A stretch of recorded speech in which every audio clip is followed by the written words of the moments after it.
Hillary Clinton keeps saber rattling with Russia, and we have a little compilation here. Let's take a look. Russia even hacked into the Democratic National Committee. We will be ready with serious political, economic, and military responses. Russian interference in our elections. Constant pressure that Russia's putting on our European allies. We have to stand up to his bullying. The grand godfather of this global brand of extreme nationalism is Russian President Vladimir Putin. Now, they actually left out what I think is the biggest one to be concerned about in that little compilation there. The Syrian no-fly zone. So it appears like right now, under Obama, finally some things have gotten smoothed over, and Russia and the U.S. struck a deal, and they're going to try to get, an even better deal where they work together or come to some sort of a mutual understanding about what's going to happen in Syria moving forward and how to do peace negotiations. Because obviously, for the longest time, you had the U.S. more aligned with the rebels and Russia more aligned with the Syrian government and Assad because that's their ally. And, we were at odds over it, and you had a lot of serious issues. So, you don't want the U.S. attacking Russian-backed people or Russian-backed people attacking U.S.-backed people because then you're in a proxy war. And then you're escalating even further to World War III. And with the situation in Crimea and Ukraine, you want to try to move away from that ledge as much as possible and not creep further and further towards the ledge, which is what we were seemingly doing. So thankfully, with Obama and Putin recently, cooler heads prevailed and they sat down and they're making some sort of a deal, and I think that's fantastic news. But with Hillary Clinton and her rhetoric on the campaign trail, it's been an utter disaster. In all seriousness, her rhetoric on Russia has been worse than Donald Trump. Significantly worse. So, she says, well, in Syria, we got to have a no-fly zone and we got to enforce that no-fly zone strictly. So what does that mean? Well, that means that when Russia is in Syria doing bombing missions, now again, that's something you can agree or disagree with, and there's, arguments for it, and I'm not commenting on that angle of it, except I'm against it. They shouldn't be doing bombing because they have high civilian casualty rates. But either way, that's neither here nor there. The idea is, according to Hillary Clinton, you set up a no-fly zone. If Russian planes enter that no-fly zone, the U.S. would have to shoot down Russian planes in Syria. That's what a no-fly zone is. That's how it works.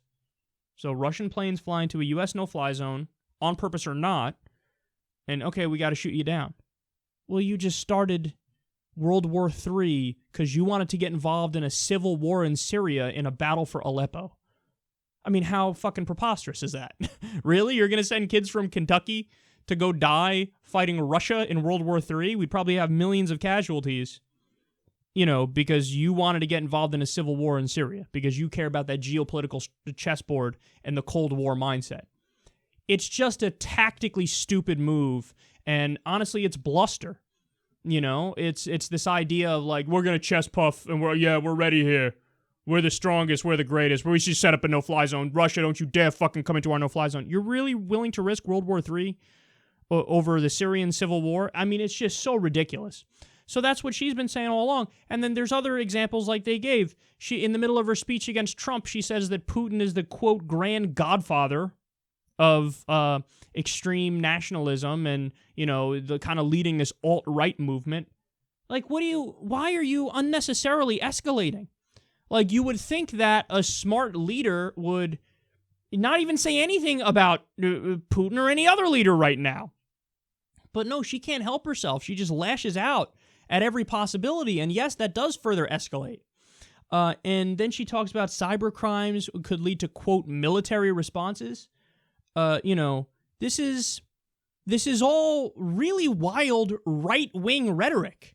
And it drives me crazy that liberals now, or not liberals, I should put that in quotes, liberals or Democratic loyalist hacks are they, like, all of a sudden now they're on board and they're fucking super hawkish and they want to, maybe get more involved in Syria and be more standoffish with Putin. I really despise it. And I despise it because it strikes me as so arrogant and so narcissistic that you're playing potentially with the lives of millions of people, all to appear strong and appear macho. And you'd rather do that than sit down at the table and negotiate and find peace in a reasonable way. And this is the whole reason why, Democrats are supposed to exist, why liberals are supposed to exist, and why we want liberals in power is that, they're going to be more reasonable and more rational, and they're not going to jump to military force like that. Well, with Hillary, you're getting somebody who is way too hawkish. And, Donald Trump's rhetoric has been significantly better on the issue of Russia, but then there's other areas where he's been worse, where he says, I'm going to kill civilians and I'm going to bring back torture, and that's fucking lunacy. So in the U.S., you have the option of one warmonger or another warmonger in a different kind of way, and it's just a sad state of affairs, and all good, average people are facepalming over this because they just want to do well for their families, and they just want to, have a comfortable life and do their part for society, and all the while you have these warmongering idiot leaders who are intent on getting us into World War III.